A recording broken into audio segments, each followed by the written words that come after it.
Madhava Kunja Vihari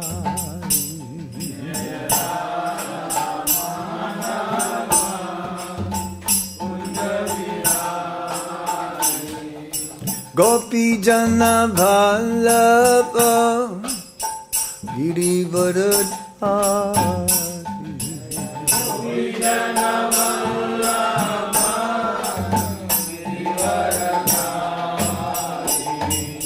Gopi Jana Vallabha Girivaradhari Gopi Jana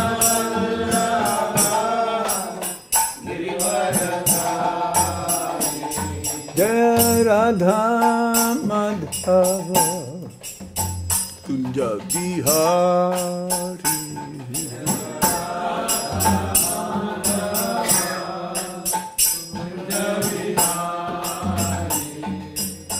Yasodanandana Prajajanaranja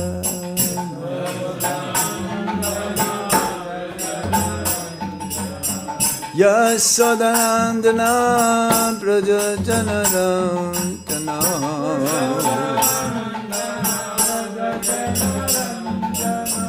Yamuna Tira Vanachari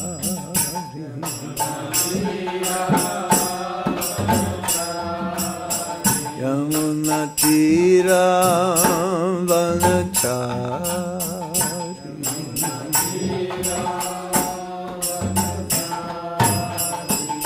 Jaya Radha Madhava Kunja Vihari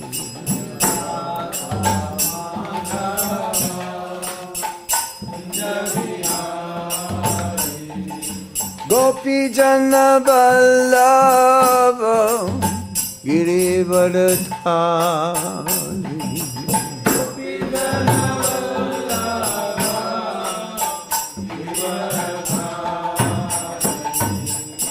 Yasodanandana Brajajanaranja Yasodanandana Brajajanaranja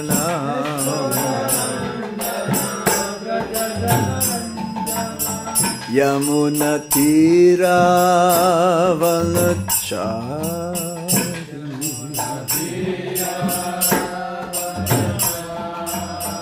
Yamuna Tira Vanachari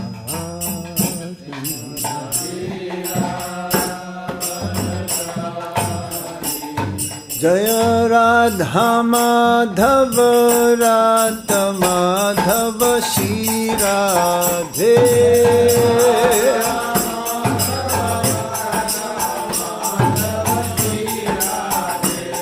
Jaya Radha Gopinata Radha Gopinata Shri Radhe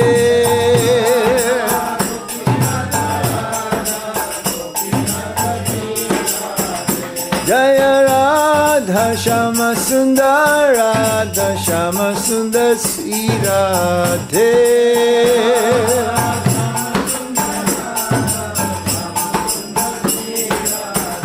Jaya Krishna Balaram Krishna Balaram Krishna Balaram Jaya Krishna Balaram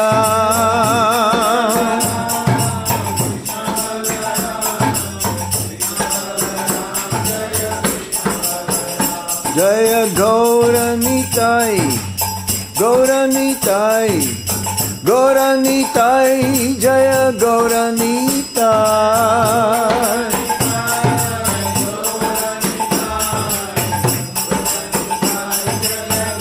Jaya Jaya Prabhupada Prabhupada Prabhupada Jaya Jaya Prabhupada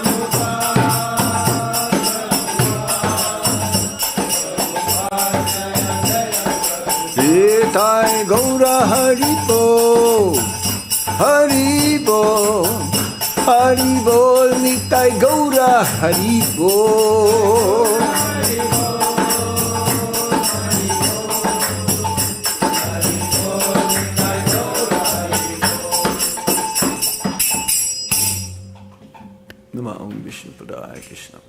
Bhutale Shrimati Gopal Krishna Vishnu Prabhupada Sasaitanya Prakashanti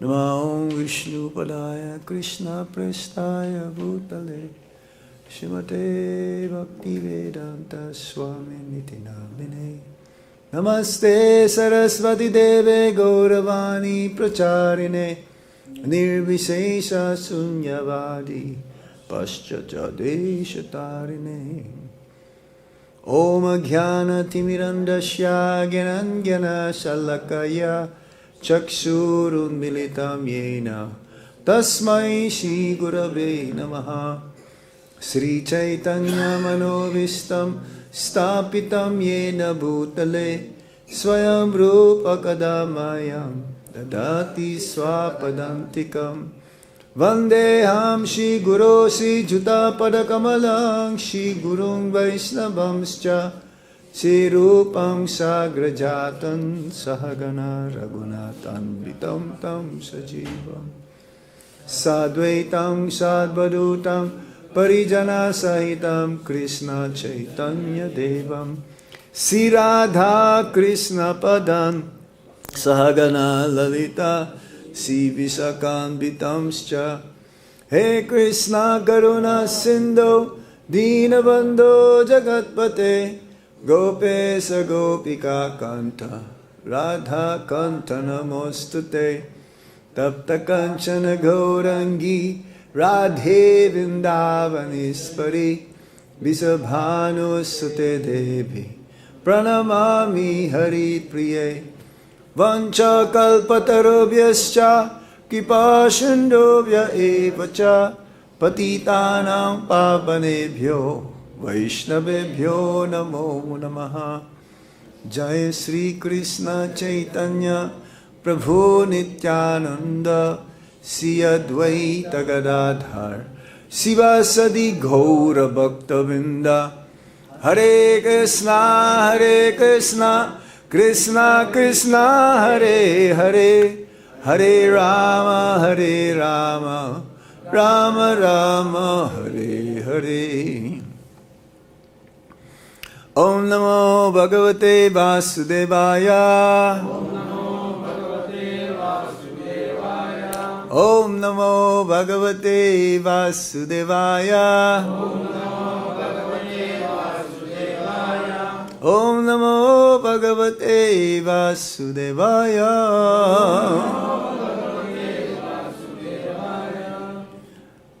A suggestion, next time these chairs should be arranged as like in the cinema hall, you know, you go to watch, well, we don't watch movies. You see, it's not like straight like this. It's like, yes, it's like, you know, in between. No, the back can be a little bit moved this way, so I'll be able to see all of you, right? In the front you can see me, and it's okay. But in the next time, you know, it's like in between. You understand? You understand, Narendra Krishna Prabhu, right? Yeah, it's like you move a little bit. Yeah, it's like in the middle, and the second row, and then the third row will be the other side. We used to watch, you know, when I was a kid. We used to go to the movie, right, Lakshmi? Yeah, in cinema hall is like that. The chairs is not straight. Otherwise, in the back they'll not be able to see. Next time, okay? So today we're reading from Bhagavad Gita. As it is, chapter 1, text number 11.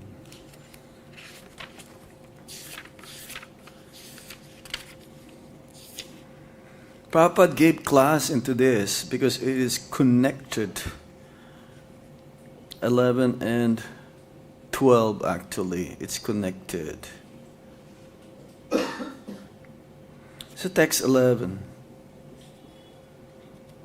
Ayaneṣu ca sarveṣu. Try to repeat like the way I'm chanting, okay? If you can. Yathā-bhāgam avasthitāḥ. bhīṣmam evābhirakṣantu bhavantaḥ sarva evahi ayaneṣu ca sarveṣu yathā-bhāgam avasthitāḥ bhīṣmam evābhirakṣantu bhavantaḥ sarva evahi ayaneṣu ca sarveṣu yathā-bhāgam avasthitāḥ bhīṣmam evābhirakṣantu bhavantaḥ sarva evahi. Ayaneṣu ca sarveṣu yathā-bhāgam avasthitāḥ Hare Krishna.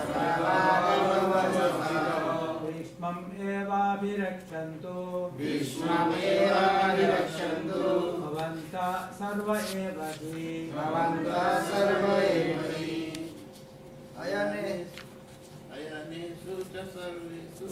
ayaneṣu ca sarveṣu yathā-bhāgam avasthitāḥ evābhirakṣantu bhavantaḥ sarva evahi ayaneṣu ca sarveṣu ayaneṣu ca sarveṣu yathā-bhāgam avasthitāḥ yathā-bhāgam avasthitāḥ bhīṣmam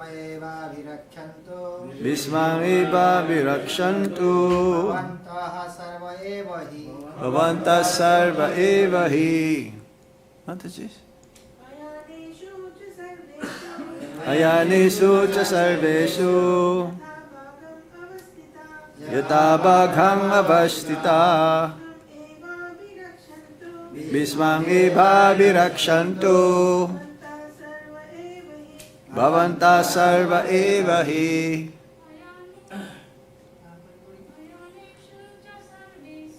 ayaneṣu ca sarveṣu yathā-bhāgam avasthitāḥ bhīṣmam evābhirakṣantu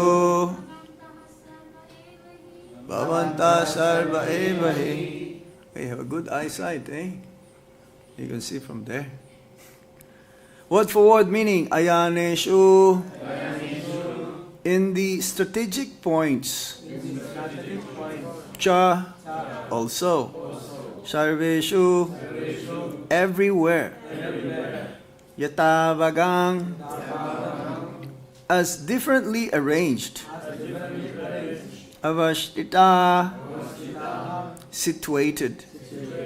Bhīṣmam, unto Grandfather Bhīṣma.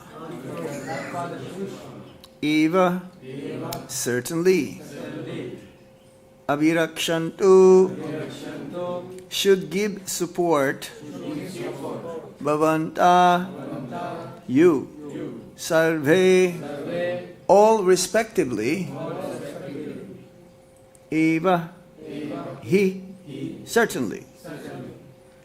Translation and purport by His Divine Grace, A.C. Bhaktivedanta Swami Srila Prabhupada. Srila Prabhupada ki jai. All of you must now give full support to Grandfather Bhīṣma as you stand at your respective strategic points of entrance into the phalanx of the army. Everybody please repeat after me. All of you must now give full support to Grandfather Bhīṣma as you stand at your respective strategic points of entrance into the phalanx of the army. Purport. Duryodhana, after praising the prowess of Bhīṣma, further considered that others might think that they had been considered less important. So in his usual diplomatic way, he tried to adjust the situation in the above words. He emphasized that Bhīṣmadeva was undoubtedly the greatest hero, but he was an old man, so everyone must especially think of his protection from all sides. He might become engaged in the fight, and the enemy might take advantage of his full engagement on one side. Therefore, it was important that other heroes not leave their strategic positions and allow the enemy to break the phalanx.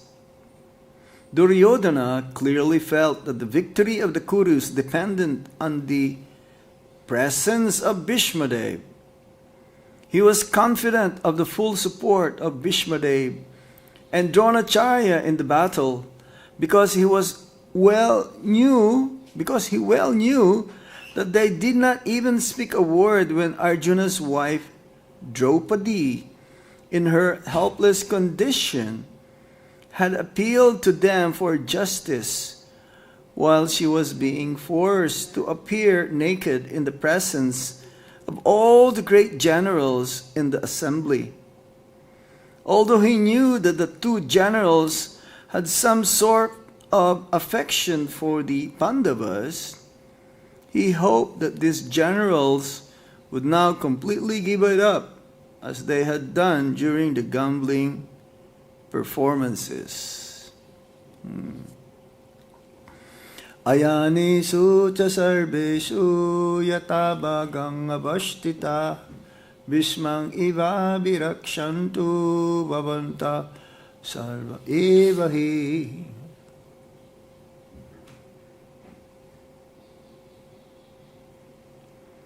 So here, we're hearing about Bhīṣmadeva being continuously glorified by Duryodhana. And ultimately, Duryodhana was praising Bhīṣmadeva as the main source of the strength of the Kurus. The fight between the Kurus and the Pāṇḍavas is about to happen. And somehow, Duryodhana believed that the grandsire, Bhīṣma Pitamaha, will be their main source of their victory. From the other side,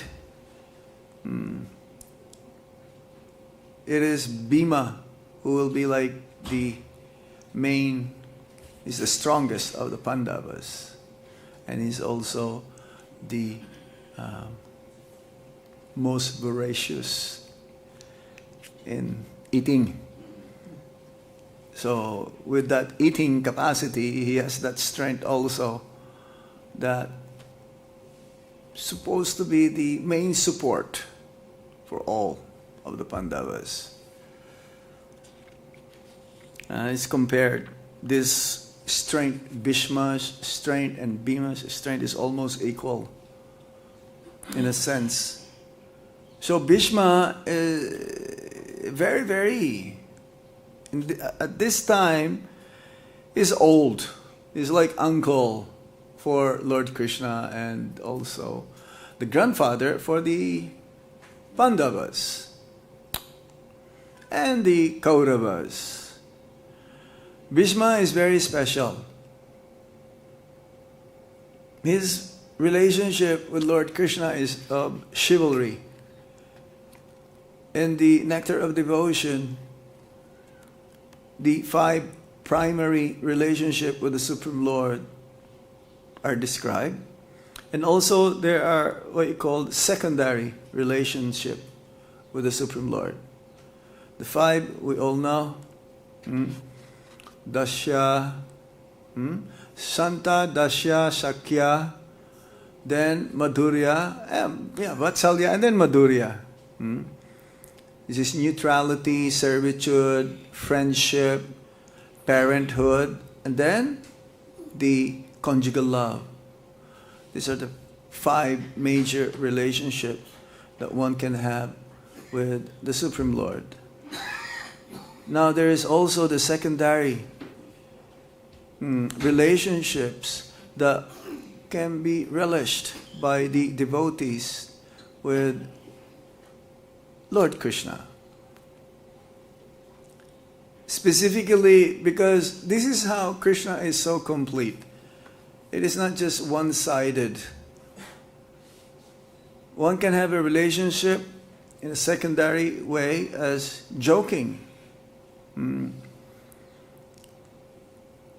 There is also, this is called hasha ras.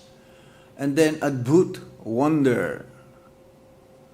Then there is like Lord Nrsimhadev, relationship with Hiranyakashipu. This is called adbhut, struck with wonder when Lord Nrsimhadev appeared from the pillar.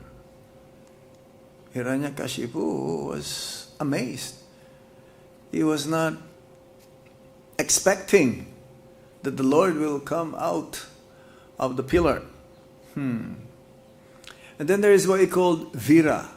Vira. Vira means chivalry. This is chivalrous, coming from chivalrous, vira, chivalry. As in the fighting between Bhīṣma and Arjuna. And also, Bhīṣma was taking pleasure in piercing Krishna with arrows. Other religions, they would consider that this relationship cannot exist in God. Because usually other religions, they will offer flowers to Krishna or to God. Yeah, usually, isn't it? When they come to church, it says that one should not see the Lord empty-handed. If we're going to go to a church or a mosque or temple or gurudwar, we should bring something always. Fruits, flowers, or some gifts. But in this case of chivalry, vira, because this is the relationship of Bhīṣmadeva, this is very special. That he was offering arrows. He was shooting arrows. This is like his offering to Lord Krishna. He wanted to see that Lord Krishna will be wounded, or even killed. Because if you shoot an arrow, what is your purpose? Is it to glorify that person? Is it to praise that person? What is the purpose? Obviously to harm that person whom you are shooting the arrow to. So here, Lord Krishna, he says in the Srimad Bhagavatam that this shooting of arrows by Bhīṣmadeva to Lord Krishna considered it as like flowers being offered to him. Even though he got wounded. He was wounded. Now, supposedly there is no blood coming out of the body of the Supreme Lord. His body is transcendental. Unlike us, maybe one is type O, blood is type A. Different types of blood, isn't it? He says that accordingly to what kind of type of blood that we have, that kind of personality we are. The Lord Krishna doesn't have blood, but he is supposed to be wounded. Like Lord Nityananda. Lord Nityananda also was wounded by Jagai and Madai. Only one of the brothers. I can't just remember now who was the one who hit Lord Nityananda, but the other brother was stopping. No. Don't do this. That's why they were saved later on. After pleading to Lord Chaitanya Mahaprabhu to save them, not to cast the chakra that will cut their heads. And Lord Chaitanya Mahaprabhu was ready to release the chakra. And chakra is a weapon. Actually, the chakra, he says that the chakra is none other than Lord Nrisimhadev. This is why in Jagannath Puri, you'll see the big chakra. And he says that wherever you stand, in any direction, you will see the chakra is like always facing you. It's very mystical. And no one goes around the chakra. No birds. Usually you will see from high-rise buildings or areas, you will always see the droppings of the birds. Yeah? But somehow the birds knew chakra in Jagannath Puri. So, and this is compared when Lord Krishna was wounded. It was compared to like the kissing between the boy and girl. It's like sometimes they will kiss each other and they will leave kiss mark, love mark. You know? You understand what I'm saying? It's like when they kiss, because like sometimes they will bite and then they will leave some kind of a love mark. It's called love mark or kiss mark. Love bite. But it's not really biting. It's just showing. So, Lord Krishna, now Bhīṣmadeva doesn't know, but he wants to have that relationship with Lord Krishna. Even though at the time when Draupadī was being disrobed, there's a lot of cheating that the Kauravas did. Droṇācārya is also one of the generals here, according to the Mahabharata. Droṇācārya and Bhīṣmadeva, they are the two great generals.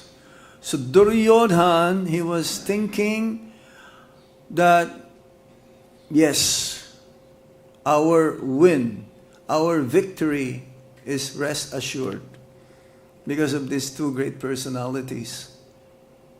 Especially Bhīṣmadeva. Bhīṣmadeva is very special that he received a boon from Parashuram. Now Parashuram is a great warrior. From the Bhagavatam also we've heard that he killed the Kshatriyas 21 times. That's what we've heard. Parashuram is so old. He met also Lord Ram and he also met Lord Krishna. Just imagine how old would that be? Parashuram he became pleased with Bhīṣmadeva. They had a fight also, but then with the strength and chivalry of Bhīṣmadeva, Parashuram became pleased with him and he gave him a boon that he can determine the time when he will leave his body. That's amazing, isn't it? To have that boon when I can leave my body. That's, if I don't want to leave my body, then I will not leave my body. But still, we have to live this body. This body is just like a vehicle. It can live, the soul can live the body anytime, or the body can live, can die anytime, and then the soul can be separated. So he's such a yogi. He was asked actually to get married to Amba, Bhīṣmadeva, but he refused. Says, no, I will remain a brahmachari all my life, Bhīṣmadeva says. Srila Prabhupada says in the Purport, in the Śrīmad Bhagavatam, that this is the only instruction coming from the spiritual master that one does not have to follow.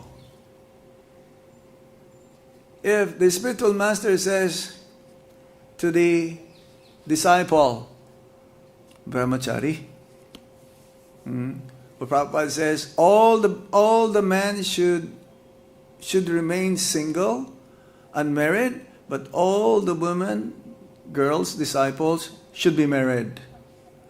So how is that?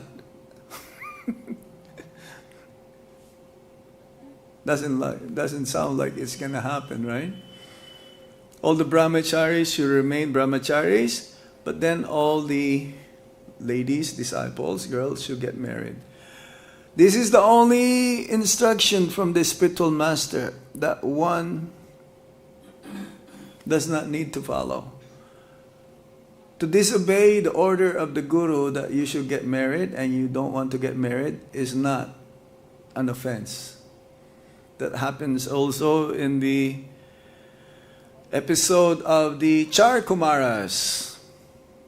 When Lord Brahma told the 4 Kumaras to get married, to help populate the universe, because they were the first sons of Lord Brahma, the 4 Kumaras. But they says, no, we're not going to get married. That's why they remain, even though they're like millions and millions and millions of years old, they still remain like 5-year-old boys because of their being celibate and performing austerity. They're always going to be like 5-year-old boys. They will never grow old. So if you want to remain young and looking like 5-year-old boys, don't get married. But no, Kali Yuga means Grihastha is the best ashram, according to Bhaktivinoda Thakur, because you will learn a lot. So in this case of Bhīṣmadeva, he refused to get married. He will just remain as a brahmachari, and he took that vow of being a brahmachari all of his life, like Srila Bhaktisiddhanta Saraswati Thakur, lifelong brahmachari, very strong, especially in determination. If one saved himself from having a relationship with a woman, or that means no sex, then his determination is so strong, very fixed. And this is Bhīṣmadeva. That's why even though near the end of the battle of Kurukshetra, that the arrows that's been used by Arjuna to shoot Bhīṣmadeva, he did not die. He was just lying there in the bed of arrows. And when he became thirsty, then Arjuna used one of his arrows to have Ganga to come to quench the thirst of Bhīṣmadeva.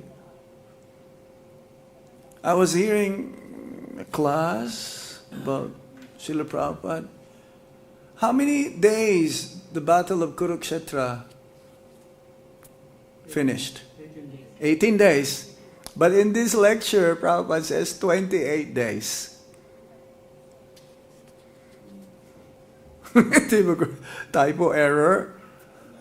But no, I've heard directly, 28 days from the first canto of the Srimad Bhagavatam, and also from the first chapter, same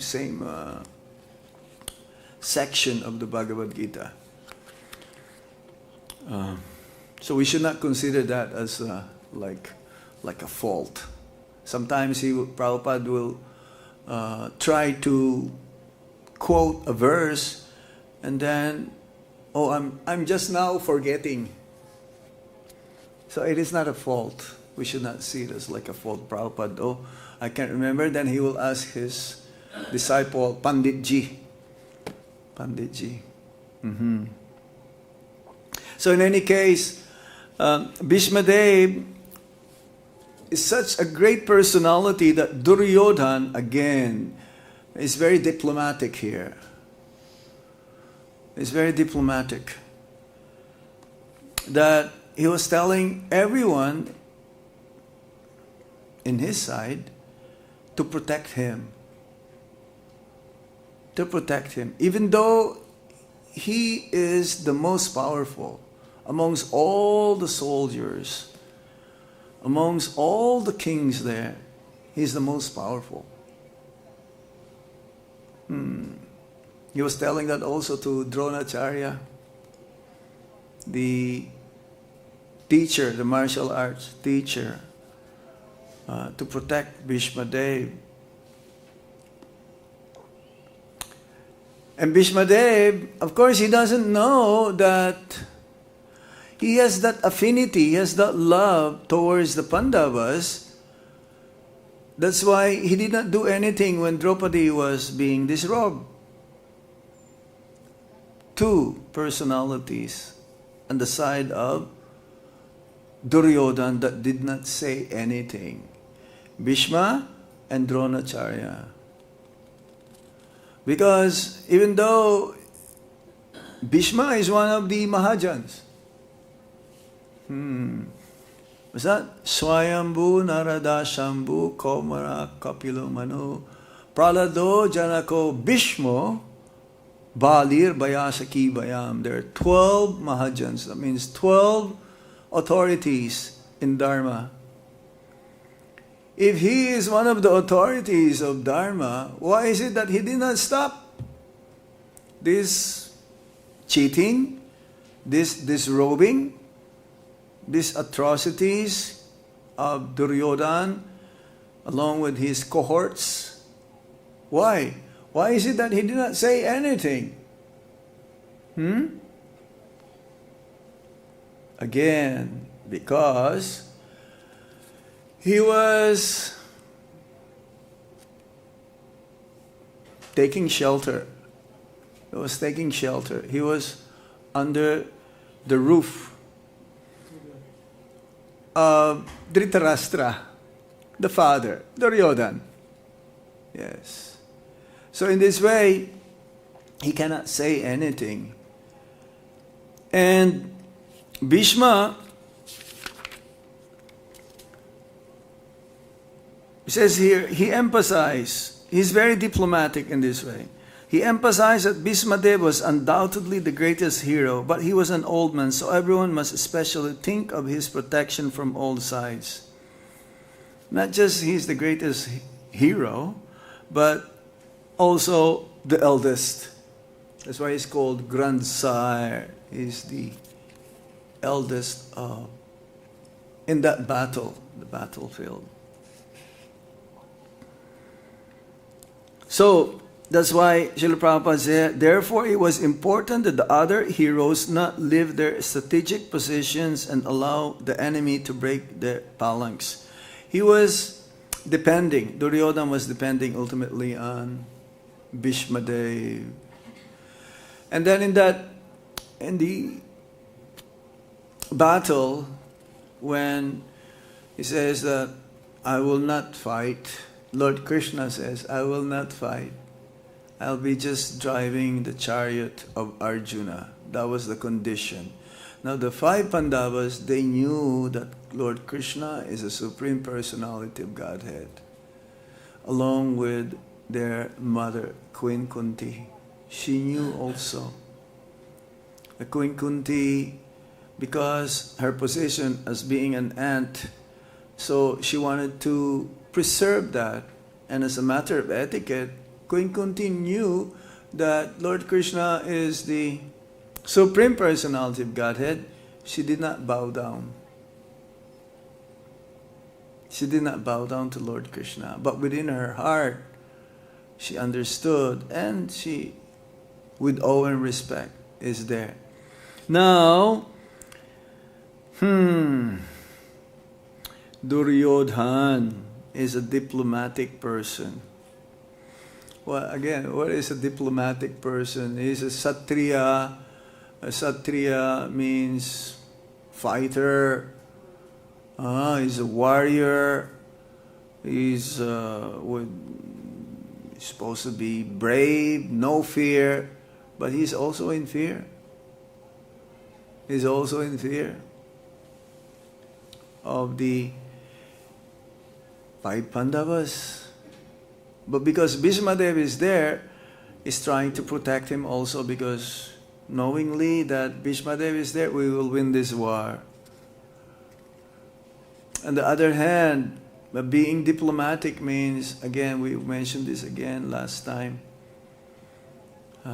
being diplomatic means he will take sides, whoever is winning. Have you seen a person like that? Sometimes he's on the other side, and then if he knew that the other side is winning, he'll go to the other side. Now, a real Satriya, he will not take sides. He will be like, hey, this is my post, I will not change. And Bhīṣmadeva cannot do much, again, because of taking shelter in the house of Dhritarashtra or Duryodhana. As a Satriya, either you kill me or I will kill you. In a battle, a Satriya means I will not go back home unless I am the winner. If a king goes to a war and he lost, he better not come back, because his wife will not take him back. The queen will say, no, you lost, get out. You better not, you better just die in the battle than coming back being a loser. And this is Satriyas like that.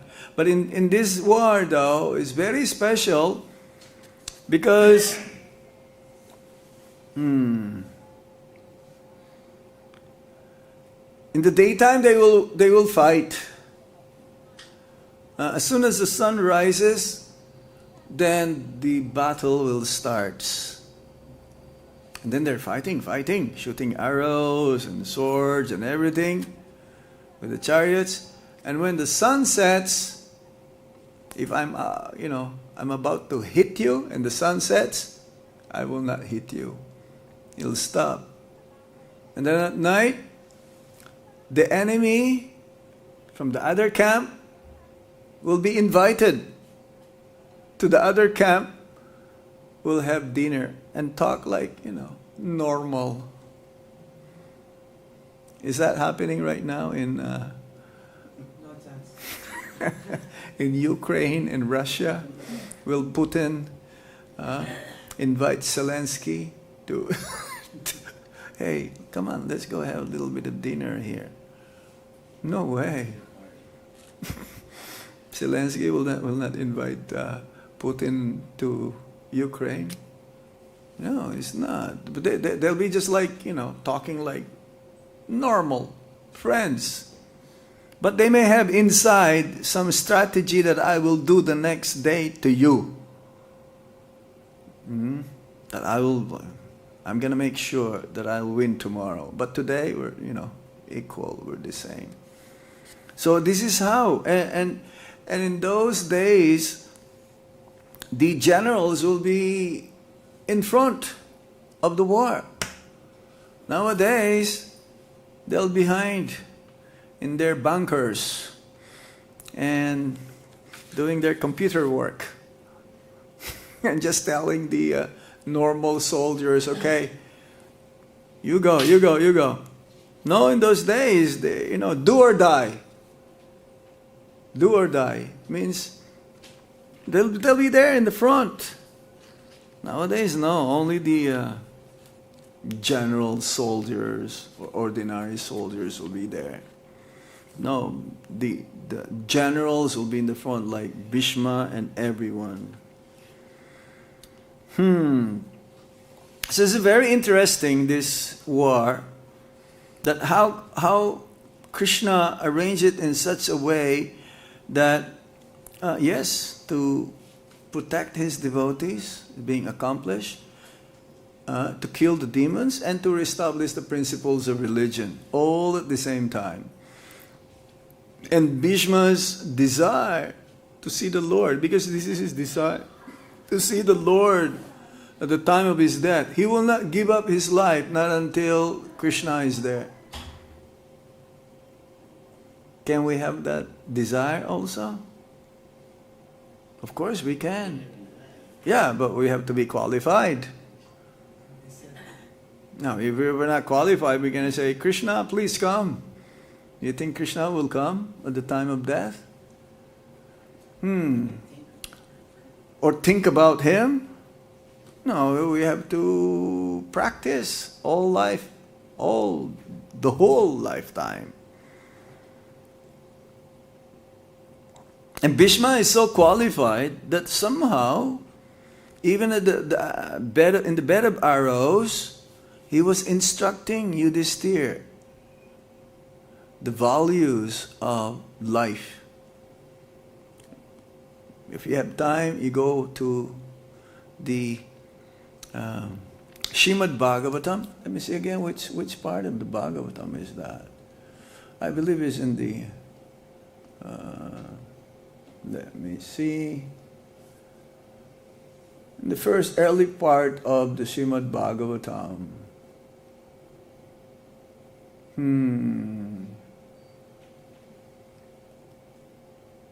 It's in the first canto. I mean, I don't want to speculate, but I think, let me see it again. Let me see, I'll try to tell you now exactly where it is. 9th chapter. The passing away of Bhīṣmadeva in the presence of Lord Krishna. And the teachings are there. So many teachings are there. One of the teachings that I always remember is how to not become angry. It's one of the qualities that we have to give up. One of the anarthas. Lust, anger, greed, madness, illusion, and envy. Anger, because this is in the mode of ignorance. Anger.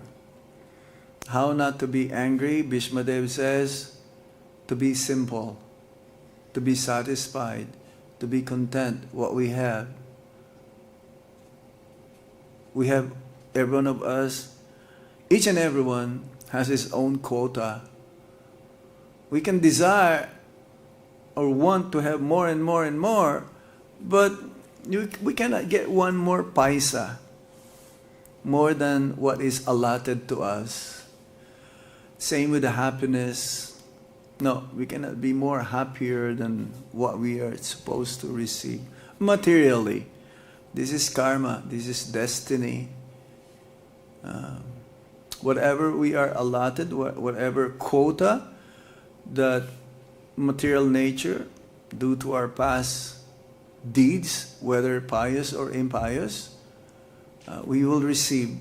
We cannot get one more inhale of air more than what we are meant to have.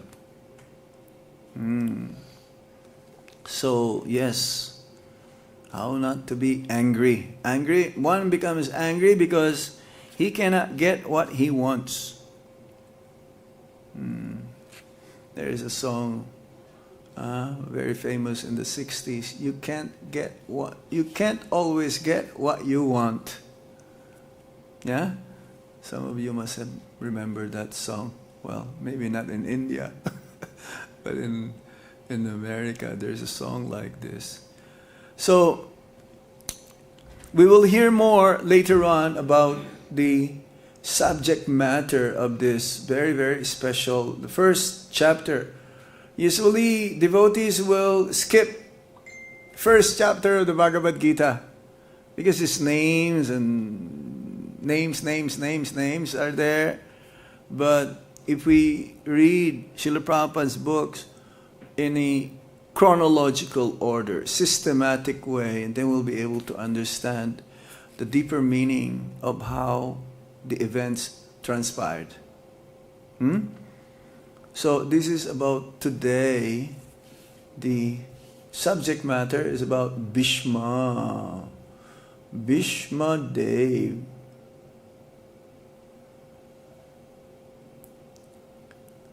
We stop here. Are there any questions? Comment? Yes, sir, at the back.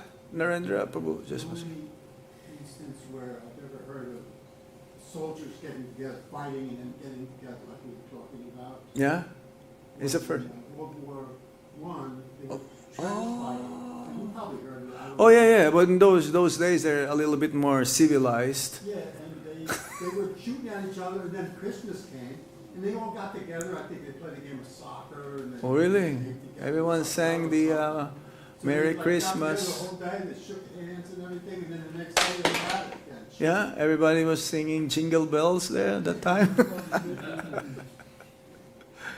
Good. Thank you. It's a good point. They're a little civilized in those days. Nowadays, forget it. They will swap prisoners nowadays. I don't think there's swapping of prisoners in those days.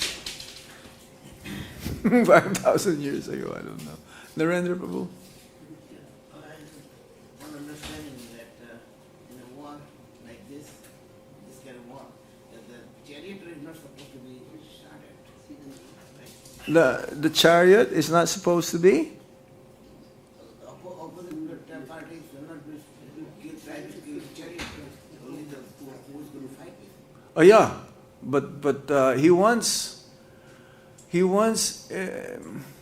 because you see, the chariot driver is a driver, so he's not part of the war. Right, yeah. He's not But in this case, it's special. To defend Arjuna, Krishna was ready to fight. He said, he promised, I will not fight, isn't it? But then he took the will to cast into Bhīṣmadeva to protect his friend and devotee, because he's going to get killed. Yeah, but Bhīṣmadeva wasn't supposed to shoot arrows at Yeah. So he wants to see Krishna angry. This is how Krishna is so perfect. This was the meaning of God. God is not always smiling. God is not supposed to be angry. Then how can he be God? But this is what makes Krishna God. That you can see anger from him because to defend his devotee, his disciple, or his friend. And Bhīṣma's, again, his relationship is chivalry, fighting. So he wants to see Krishna angry. And seeing Krishna angry makes Bhīṣmadeva happy. Inside. Outside, yes, I'm ready to shoot. But inside, hey, he's angry. I'm very happy. Krishna, you are angry at me because I'm supposed to kill your friend. But I want to also... The shooting, I remember the shooting of the arrows, Krishna did not see this as like weapons. Krishna saw this as offering of love. This is what makes Krishna perfect. It's not one-sided. there is the angry mood also on Krishna. But Krishna is not angry on Bhīṣma. Yeah, Krishna is angry because you're harming my friend and devotee. For himself, no. He relished. So we should be like this also, in the sense that for us, we should not take any insults, any criticisms, any blasphemy. But if the Lord and His devotees are being criticized or harmed or blasphemed, we should be ready to put our life in between to protect them. And this is Krishna. He did that to his friend and devotee. Yeah? It's very, very, only devotees of Lord Krishna can understand this, that the Lord He is ready to,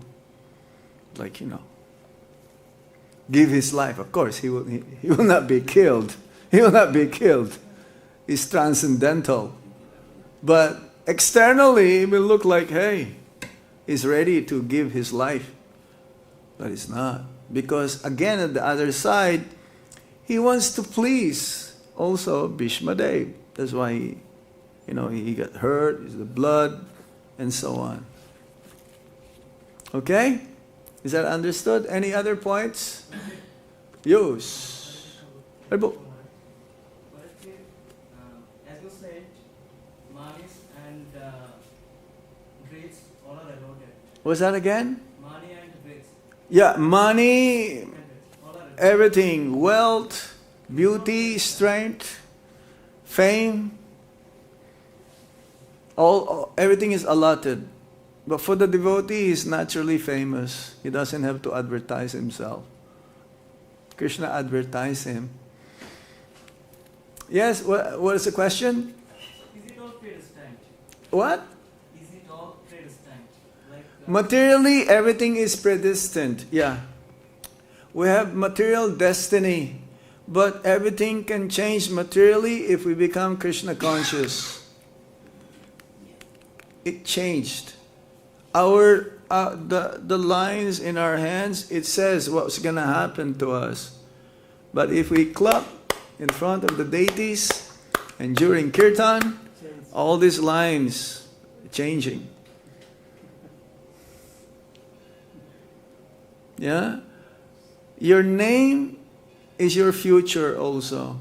But when we take the initiation, our name changed into Krishnadas, Kesavadas, Radharani, Devidasi.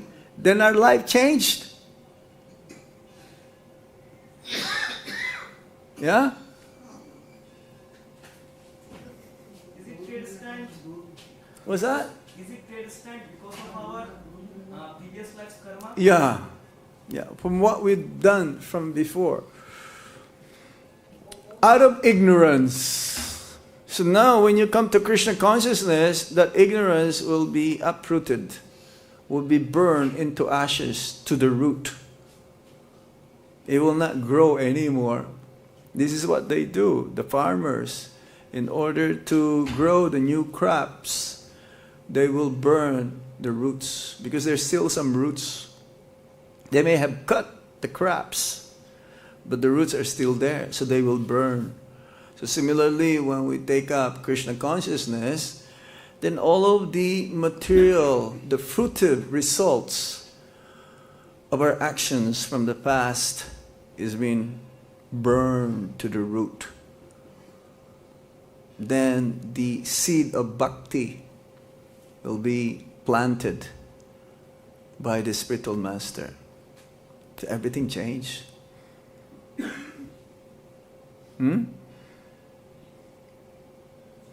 Okay? Alright. So we stop here. Bahut bahut dhanyavad. Hare Krishna, Krishna Krishna, Hare Hare, Hare Rama, Rama Rama, Hare Hare. Srila Prabhupada ki, Bhīṣmadeva ki, Bhīṣma Pitama